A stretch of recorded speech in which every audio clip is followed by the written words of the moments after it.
Welcome to Around the Weird. Here's your host, the museum curator of the strange and unusual, Mr. Nothing. Thank you, mysterious voice, and welcome back to Around the Weird, a booktube channel where I talk about all the unusual and out of the ordinary literature that I've found in my travels. Today, I want to talk about a book that I read, one that was recommended to me by the Loch Ness Monster, of all people. For more information on that, go check out my wrap-up and TBR video for the month of October, as I'm talking in 2022, if you want to find out more information about that. But today's book is all about weird sea creatures and the undead rising, among many other things. I am referring to The Fisherman by Langan, which was published in 2016. For those who don't know, Langan is an American author who's been getting his work published for the past 20 years. He's written only 2 novels that I know of, and some short story collections, and he's gotten his work published in anthologies as well. I haven't read his short story collections, but I would be very interested in pursuing those. And then also, in addition to this book, I would like to see the other book, which sounds like a tale of a haunted house in Victorian times, which, given what I've read here, I would like to see if he expounds on any of the themes or continues the quality writing that I found here. Short spoiler alert, but I really enjoyed this particular book. And in addition to doing all that writing, Langan has won a number of awards for his work, including the Bram Stoker Award in 2016 for The Fisherman, which is pretty interesting. People highly regard his literature, often writing in the horror genre and building upon the work of others, especially classic literature. So pretty high quality author that I'm glad I found. And as I talk about this particular book today, I will not spoil anything in the summary section, as I'm definitely going to end up recommending this to you out there. However, when going through the analysis section, I will definitely end up spoiling a few things. It's kind of hard not to, what with everything that happens in this book. So if you're very interested in reading this book, go out and read it now, and then come back and watch this video afterwards. But without further ado, let's talk about this book. I will do a summary, a little bit of analysis, and we will move on from there. So, The Fisherman focuses on the character of Abraham, otherwise known as Abe, who works for IBM and seems like a pretty nice guy. At the start of the story, we learn that he's really telling this all from the future. He's recalling the events of some horrific thing that happened to him and his friend recently. But at the start of the story, we learn that he lost his wife. She developed cancer after marrying him, and then passed away after a long fight with cancer. And this sends him spiraling into alcoholism and depression. But he eventually finds peace through fishing. He claims he can hear his wife Maria, and that peace that fishing brings has allowed him to heal somewhat. Although we later find out that he isn't quite healed, and he's still grieving as time progresses. At the same time, we learn about a character that Abraham meets, Dan, who also works for IBM. And unfortunately, Dan's wife and children are killed in a car crash that he is also severely injured from. And he spirals into depression as well, eventually reaching a point where Abraham invites him out to go fishing, and they develop a strong friendship at that. And it seems like Dan is healed from this, or is recovering, but he sort of relapses into his own suffering. And one night he's drinking with Abe, and he starts talking about how there isn't a good God, that whatever's out there looking at us or something like that has to be uncaring or even evil. And after he's told this, Abraham has what he views later as an ominous omen nightmare sort of thing, where he dreams about Marie, and she turns into this weird creature thing, and she talks about a fisherman and a fisher in the earth, and he wakes up from that dream wondering, what it could mean. Short while later, Dan seems to have recovered and he's happy again, and he talks about going fishing during the summer months, and one place that he suggests going is a place called Dutchman's Creek. And Abe is like, how did you find out about this place? It doesn't really seem to exist on any of the maps. And Dan says that he most likely found it in a book, but Abe realizes that he's lying, and he doesn't know why Dan would be lying at that point. Anyways, they head down to Dutchman's Creek to go fishing when they stop at a diner, and at the diner they tell them where they're going, and the diner owner kind of becomes pale and then begins telling the story of Dutchman's Creek. And this is combined with what we learn Abraham finds out later after the fact. So he's doing research afterwards too to really understand the whole story about Dutchman's Creek. We learn about the Dort family, including Christopher Dort, who's sort of a landowner in a place called the Station.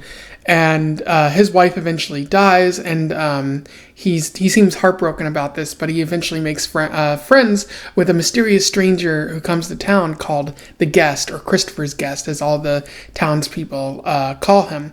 A bunch of rumors start up about how this guy doesn't really seem human, and how there's a lot of lightning storms with him around, and there's weird lights going on in the Christopher Dort, his household.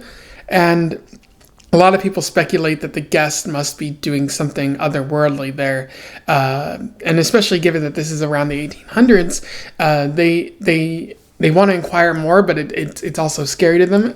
Eventually, time passes and they decide, he really slips out of their mind.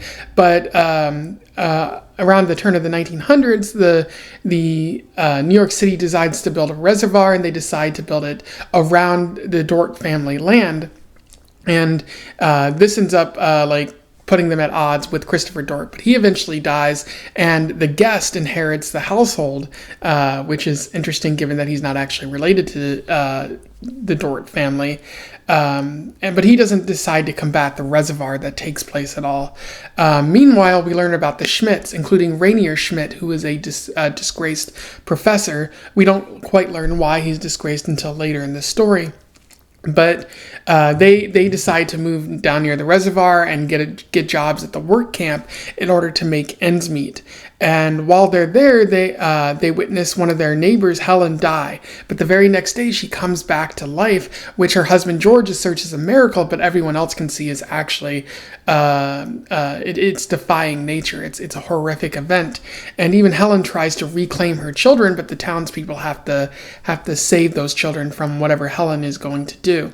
Eventually, Rainier Schmidt manages to ascertain how this is happening and manages to trap Helen into a space, and they question her, like, what's happening, and she reveals that a fisherman is making all this happen. The Fisherman, as he's called, who's actually the Guest of the Dort family household, and he's actually been fishing for a mysterious Leviathan type creature called Apep, which is what it's known in Egyptian mythology. In order, if he is able to summon Apep, then he'll be able to bring his dead family back to life, which he's been searching for hundreds of years, it would seem. Rainier realizes that this would be a big mistake and cause a lot of problems, so he heads into the Dort family household, which is actually a parallel dimension, which leads to a fight between the Fisherman and Schmidt's group of people that he's combined. They're able to stop the Fisherman, who's dragged down to the depths of the mysterious ocean that takes place in the story, and eventually, once they escape, the Dort family household is torn down. But eventually, an unexplainable sort of creek forms, which leads to the Hudson River from this source of area, and Rainier eventually learns that that's probably the source of the vast ocean leaking out into our world. And Rainier is able to basically magic the area so that it doesn't leak out as much, but it's clear that the Fisherman might still be alive, trying to bring about the destruction or the capture the creature once again, as he was trying to do before, but Rainier leaves this for a future generation to try to fix. And that's the story that Dan and Abe hear, but although Abe is a little scared about it, Dan still wants to go to Dutchman's Creek, and they do indeed head there, but the rest of the story follows after that. What happens, you'll have to read the story if you truly want to find out, but I'll spoil some elements in the analysis section here. In terms of analysis, there is a lot to talk about with this particular story.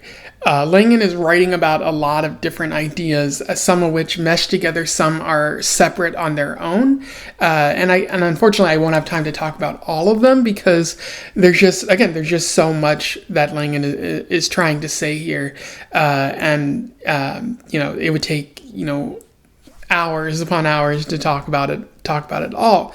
But one of the big ideas, probably the central idea of this entire story, the theme that he's most working with, is that of grief. Langan is attempting to explore the idea of loss and our responses to loss mostly through grief. He's trying to explore how we deal with this grief, and what the inevitable end result of not dealing with your grief appropriately is. As we see in the story, characters deal with the grief in different ways. Dan and Abe attempt to do it initially through alcohol, but they both realize that doing so will negatively affect their job, and also affects their personal lives and their social lives, and it's not a very healthy way to do it. So they're able to recognize that much.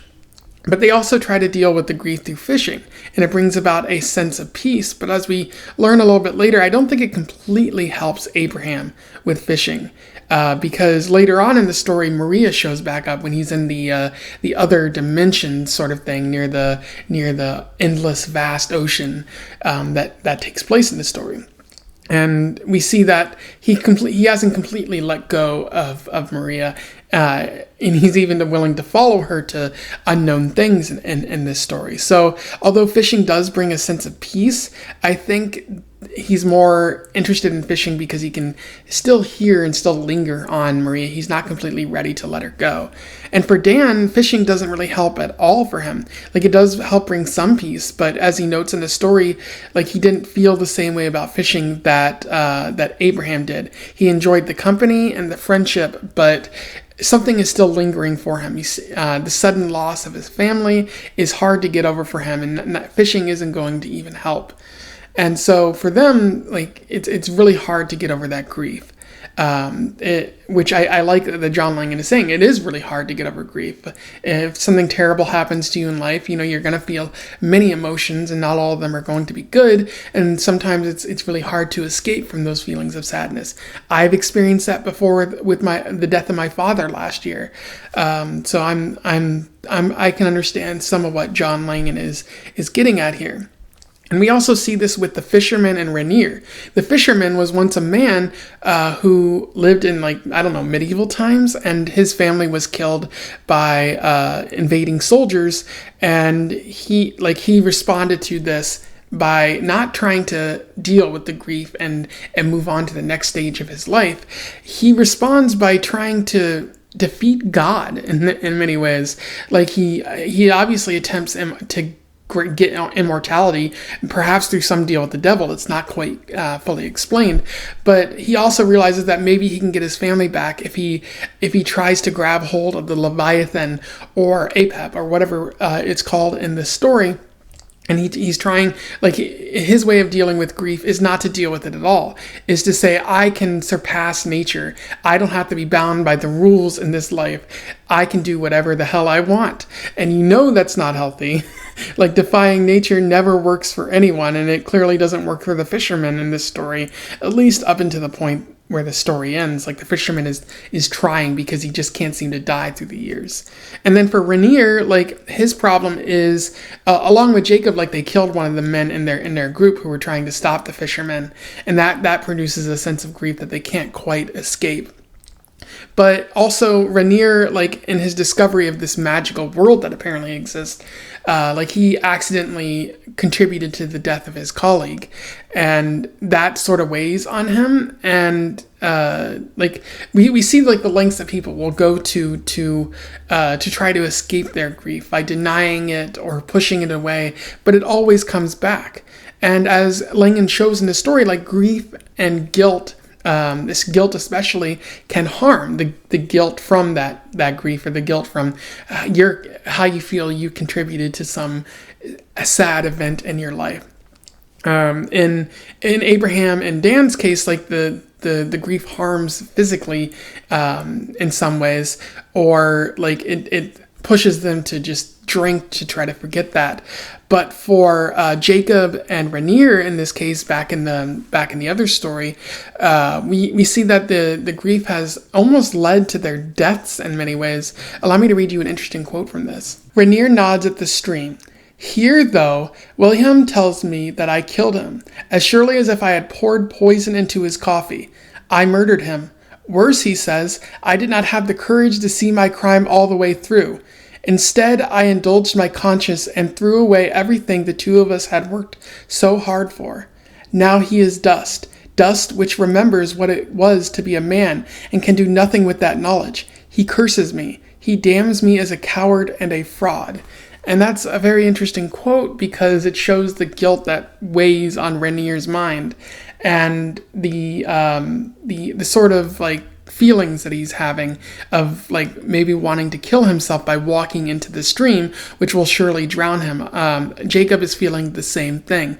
And although not everyone hears those voices in our head, especially because this is, a fictional mythological horror story, the underlying feeling, the suicidal ideation often does come with those feelings of grief and guilt, like the guilt that you survived or the guilt that you may have contributed in some way to someone else's death. But even more clear is how grief seems to affect Dan in this story. And it's really fascinating because it leads him to seek out this mysterious Leviathan creature and the fisherman who he believes can bring back his family.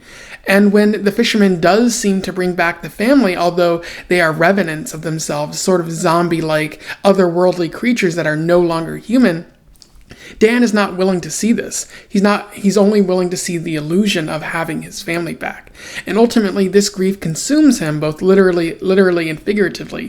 Figuratively in the sense that he's living in this illusion for as long as he is remaining alive, willing to indulge with it and never willing to move on, to the point where it's bearing him down forever and ever. But it also literally consumes him because the fisherman makes it so the revenants of his family actually eat him and consume him, and Abraham never sees Dan again. So I really like how Langan does that. Like, he shows that the sort of figurative effects, but also you're literally being consumed by your own grief here. That if you don't control it, it will control you, and it will lead to further harm down the road. My next question is, does Abe heal in this case? Does he ever get over his grief?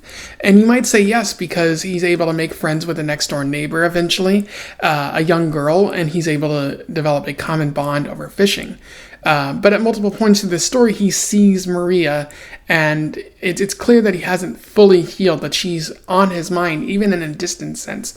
Maybe that's an example that we never fully get over our grief, that it's always there somewhere in the background, and if we let it, it can consume us at any point.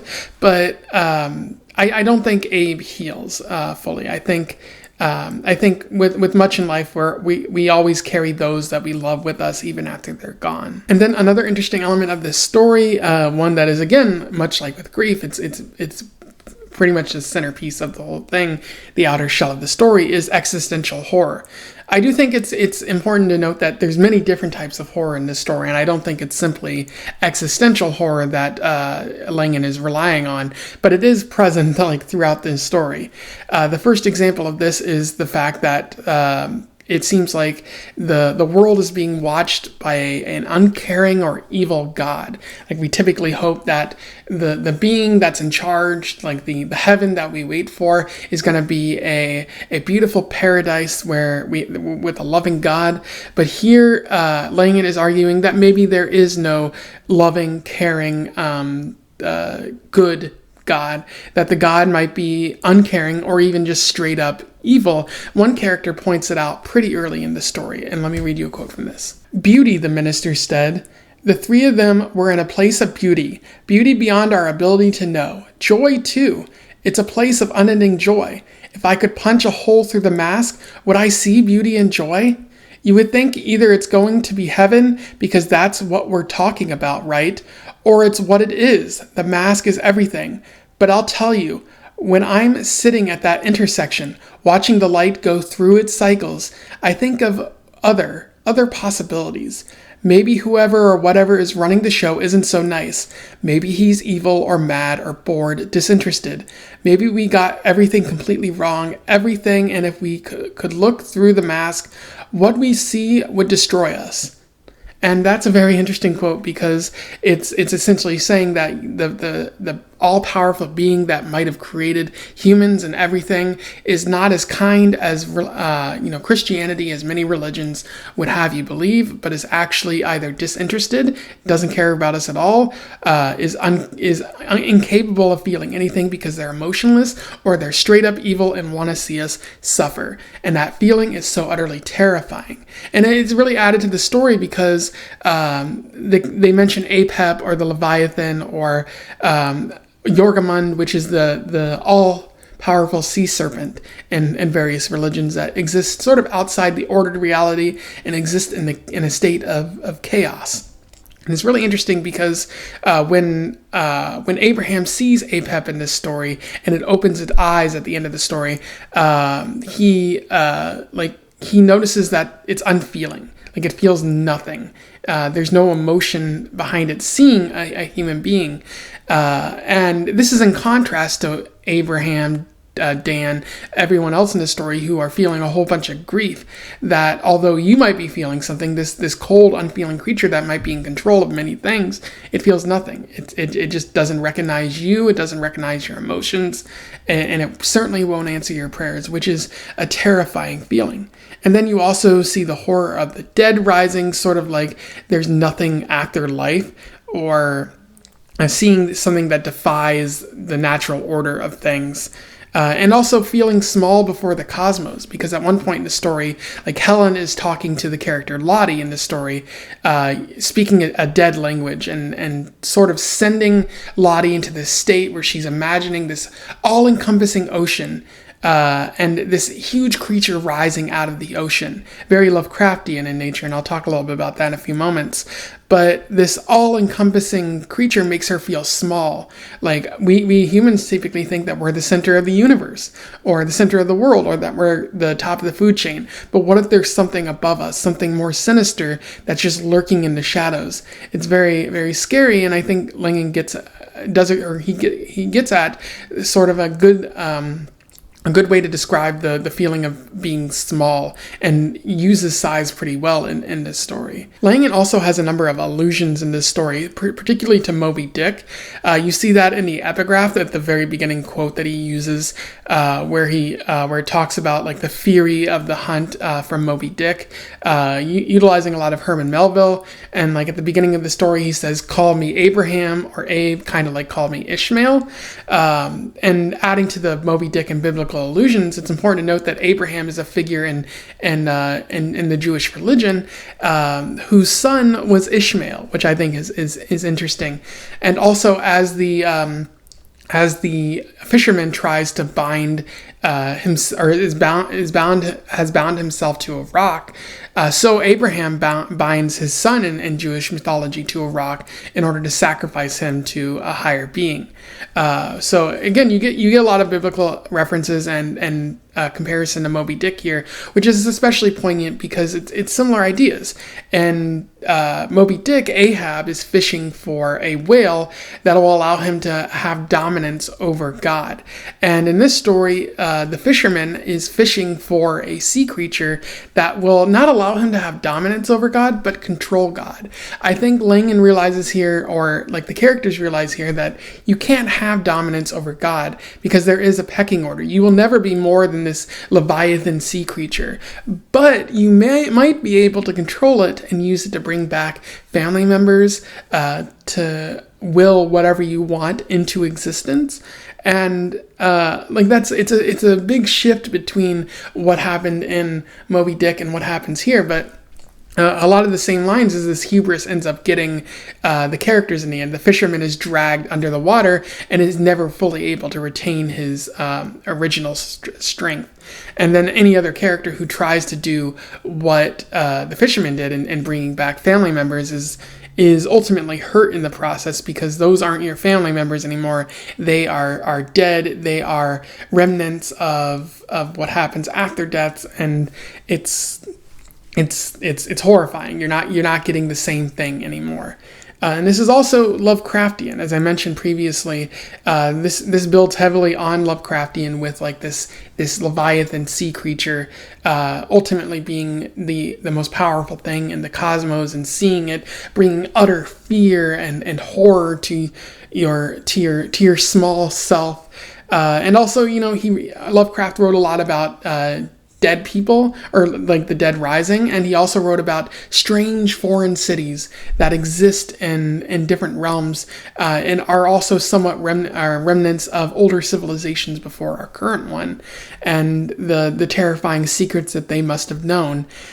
So it's very fascinating that he's able to blend all of these, and it's able to work, because I would have never guessed that Moby Dick and like Lovecraft would blend together the way it did. But here we are, a story that I enjoyed very much, and creating a different type of horror that I think is a very necessary addition to the horror canon. And then there are other things that I really enjoyed about the story, including the story within the story about the Schmidts and the Dort family, and Helen and George and all of that. It kind of comes out of left field, as it's like an entire separate story that takes up half the story, but it definitely works, and it really adds to the message of the story itself, because after hearing this horrifying story and seeing how pursuit of loved ones leads to your own destruction, you have to be like, why is Dan continuing to do this? Like, didn't he just listen to this story? Like, isn't he an idiot? And the answer is yes, he's not in his right state of mind. He's so grief-stricken, and he so badly wants to be with his family members that he's willing to ignore warning and omens and other terrifying signs. And he's willing to live in this illusion provided to him by the fisherman, because it's giving him that small amount of things. So yeah, like ignoring that story and ignoring the signs placed all around you is definitely a big part of the story too. Of course, there are a few things that are lacking in the story.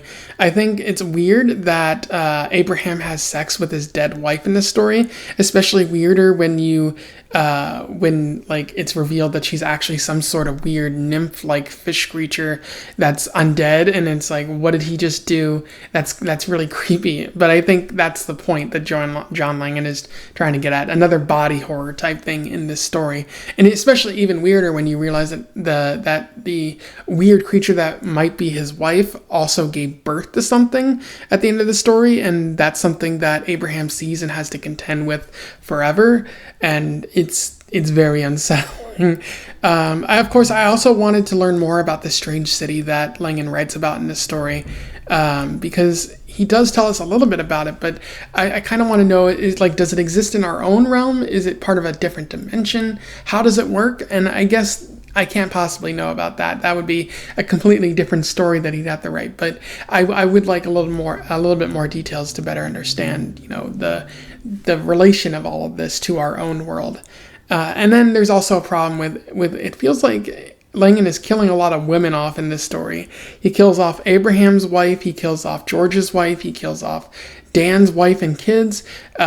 He kills off the fisherman's family. there's a lot of fridging going on for the purpose of male development and to further along male stories, and it doesn't seem like a lot of men are dying in the same way. So I hesitate to say this is misogynist. It's just a weird trend that I wanted to note in this story. Anyway, those are my thoughts, and a lot of thoughts that I had on this story of The Fisherman by John Langan. A really wonderful horror story that was unsettling. It was fun to read. It was very intellectually challenging. It was everything I could want out of a horror story, and I dare say that it's one of the better horror stories, possibly even the best that I've read since House of Leaves. And again, there's a lot of comparisons that could be made to House of Leaves in terms of the structure and style and what he's trying to say, because there are a lot of similar themes there. So yeah, I'm definitely going to recommend this to you out there. If you haven't read this before, go do so. It might be something that you find enjoyment with, or definitely get you to think about grief or dying or God, or even all those kinds of things. And if you're a fan of Lovecraft or even Herman Melville, you might get some enjoyment out of this. If you read this story before, you simply want to comment on something I said here, do so below. Otherwise, don't forget to like, share, and subscribe so that more people can find out about this story and this author if they do not already know. I know I'm pretty excited to read more of Langan in the future, possibly starting with one of his short stories or even the other book that he read. But until then, I wish you the best of luck in your weird and fishery travels. Farewell.